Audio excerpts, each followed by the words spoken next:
That introduction took me 2 hours to make. How's it going, and welcome to another World of Tanks tank review. And today it is the Ferdinand, the German Tier 8 tank destroyer. I say the German Tier 8 tank destroyer, but there are 4 of them. One of them, the premium Jagdtiger 88mm, which uses the same gun that I'm currently firing in this replay, stock 30 gun. Another being the Jagdpanther 2, and the final one being the Rheinmetall Borsig. But considering I have only owned 2 of 4 of those vehicles, I'm only really going to talk about the 30, otherwise it would be kind of unfair. Now I love the Ferdinand, it is my favourite tank. I know in my Tiger P review I said that the Tiger P is my favourite, but I have since changed my mind. And it is a bit of a close contest because they use the same hull. Historically, they tried making a bunch of Tiger Ps, and because of their constant engine failure and the control systems were a bit warped, they decided, stuff it, we're going with the Henschel Tiger. And so Ferdinand Porsche said, well look, why don't we use the hull and turn it into a tank destroyer? And so Hitler was like, righto, and so that's what they did. The Ferdinand was a lot better in combat because it didn't need to move as often as a Tiger P needed to as a heavy tank. Instead, it would sit up the back and just shoot. And it actually used the gun I'm currently firing more often, vastly more often, than the upgraded Ferdinand's gun. But I would prefer using the upgraded Ferdinand's gun. That said, the purpose of this replay is to show the most important thing about the 30 to me, which is the armour. Look at the beating that I am taking. There is a Stuart email, there is an SU-100M1, and there's a Charioteer, all just wailing on the poor little Ferdinand, which has no real team support. And you might think, oh, Roku, you have plenty of team support, you have a Panther 88 right there. Well, it turns out that that Panther 88 has got 0,000 battles, according to XVM, so he's very new to the game. He's already bought his Tier 8 premium tank and he's firing high explosive at the Pershing. Oh well, you can't win all of them. But despite me being completely alone, having a stock gun, and not being able to see most of the people shooting at me, I managed to get the shell-proof, or at least should have gotten the shell-proof medal for that battle, because I was getting wailed on the entire time. The Ferdinand is built on the same hull as the Tiger P, as I said, which means it has 200mm of frontal armour on the hull.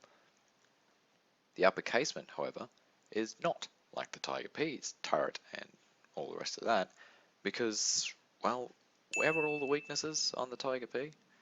You had the commander's hatch, you had the turret itself, and then the lower glacis and hull cheeks, which means half of the tank's weaknesses were on the top half. Well, I regret to inform everybody shooting at the upper casement of the Ferdinand, there is no weak spot on the upper casement of the Ferdinand. It's just all strong. And you might be wondering, well, how strong? Well, it's still the 200mm thick that the hull is, but you can't just shoot at a particular spot of it to get through. In fact, a third of the upper casement is that terrifying gun mantlet. Now, I'm not saying it's impossible to get through that gun mantlet, but it's impossible to get through that gun mantlet. I think I've had 2 occasions where a shot managed to get through the gun mantlet when it hit it. The other 650,000 times, it ricocheted or did not penetrate. The reason for that is there is only a tiny little spot on the gun mantlet that I wouldn't even be able to point out to you, which can get a shot through.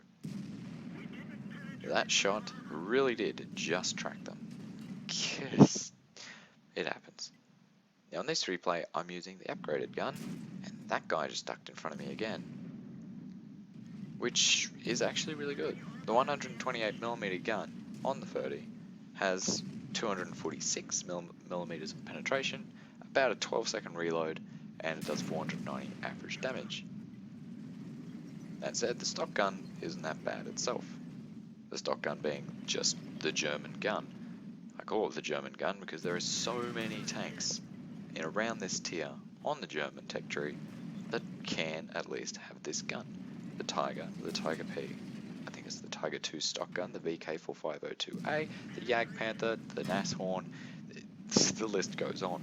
Lots of tanks use the gun, and it is a good gun.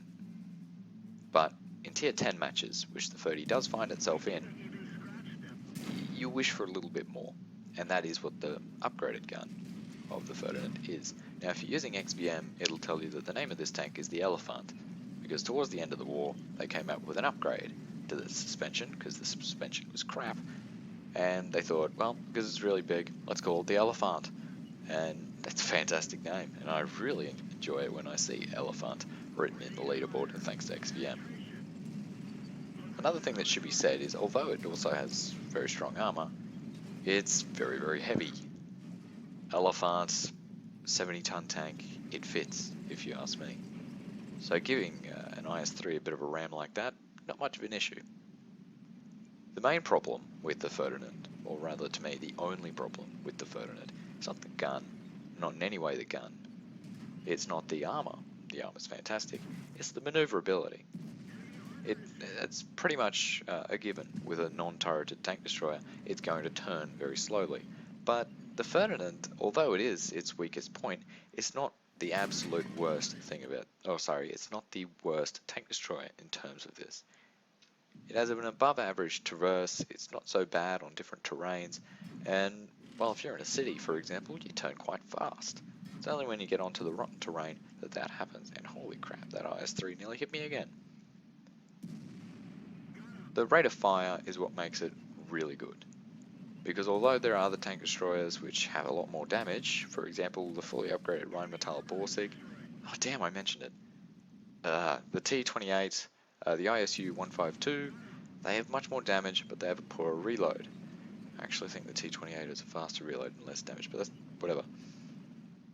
So with a combination of good armor, not fantastic armor, it's not a T-28, a good gun, not the best gun, the ISU 152, it's a much bigger, heavy hitting, penetrating gun, the good accuracy, not as good as some others, etc. Very middling stats, but together you get a very, very brawling tank. The side armor isn't so bad either, although it's only 80mm thick on the hull, it's around about 85 on the upper casement. And you saw just a moment ago the 5916 was having a horrible time penetrating. He has a crappy gun, but still, I was bouncing all of his shots on my side. The thing you should be trying to do with the 30 is just keep the gun firing. When you have as much potential damage as you do, 490 is by far not the lowest amount of damage a tier 8 tank destroyer can do. You just want to keep firing. And one of the best things about the 30 is you're constantly getting top tier games. The reason for that is because it's tier 8. There are a lot more tier 8s than tier 9s and 10s, at least on the Asia server. So you're always getting top tier. And who doesn't love being top tier, where your armor is actually a pain in the ass for most tanks you come across? I personally love it. The accuracy of this gun is actually, it is good. You've seen me hit all of the targets in this replay so far, but now I'm starting to have a bit of an issue hitting the Black Prince in a place that I want. Of course it is a tiny target, but, well, the stock gun would be able to hit it. The accuracy is 0.35, roughly speaking, which means it's an accurate gun, more accurate than the very high damage guns on the Borsig, on the, damn, I mentioned it a third time, and the ISU 152, but, well, it's not perfect. It's not as good as the stock gun. So if you're firing from very long distances, you're probably, well, you're not probably going to miss, but you have a pretty okay chance of missing, and that's not really very fun. But it's normally not a problem, because with that kind of armor, you can just go forward. If you have a problem, you don't want to try to get shot at, but if you have a problem, get closer to the enemy, and you'll have a bit more luck with it. And you'll notice that in my ammunition, I'm carrying 5 high explosive shells. And in a lot of tanks, I don't even carry high explosive. The tier 5 Russian medium tank, the T-34, I carry no high explosive whatsoever. The reason for that is because they're really pathetic shots, and they probably won't do damage to things that I can't penetrate even, because they're very, very small little shots. With the Ferdinand, it's entirely different. You get tier 10 games with this tank. You come up against IS-7s that want to get hull down. And at times like that, where you are not going to penetrate, fire high explosive. I ran into one and I was doing around about 200 damage per shot, and if I had more high explosive shells, I would have used them. That said, you don't have that much of an ammunition capacity. In that replay just a moment ago, well, I was having a bit of trouble because I was running out of shells. But what do you do to kill a Ferdinand? I feel like it should be said. In case you have the misfortune of coming up against a Ferdinand on full health who's aware of your presence. And the simple answer is overrun them. It's a turretless tank destroyer, but that said, it's not as poor to maneuver, so this KB-13 was doing it wrong. You either want to get behind him, or you want to get more people in on it, as the T-20 did. There was the T-20, there was that CDC, who we will see a bit later, and there's the T-25/2. That T-20 bumped me and knocked out my shot at him. Dang it. Well, the T-20 wasn't so bright because... hello?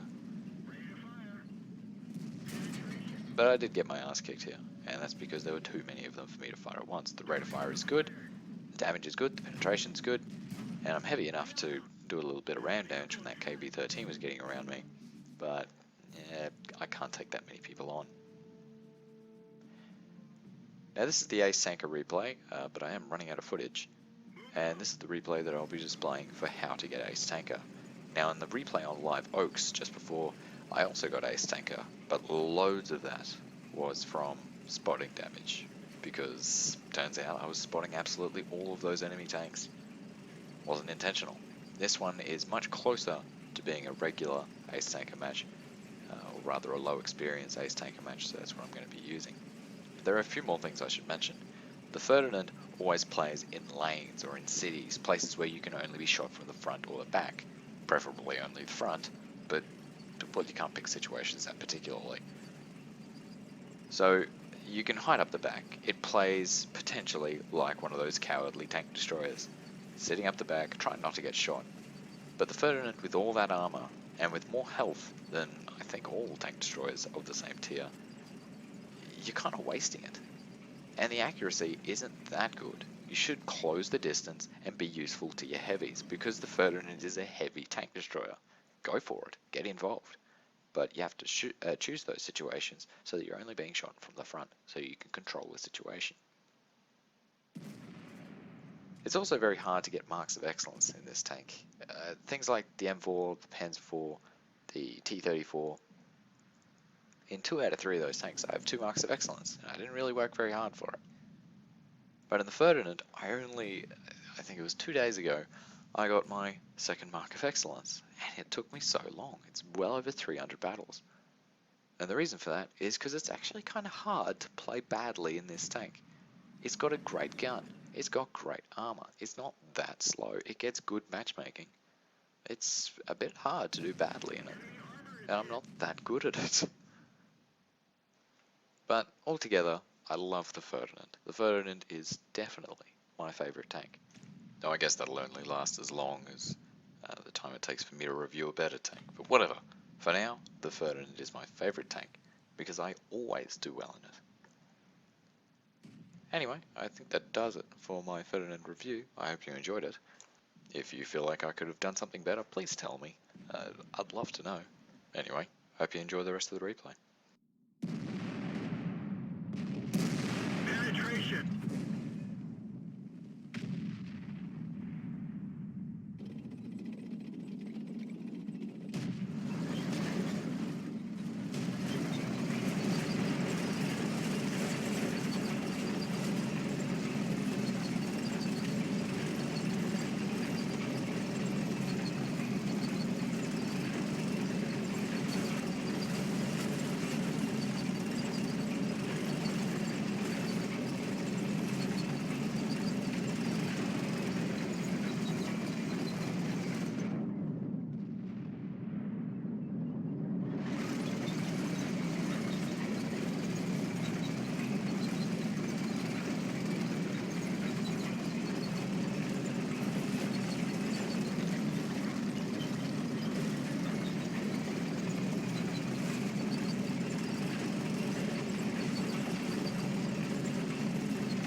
Is destroyed.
find another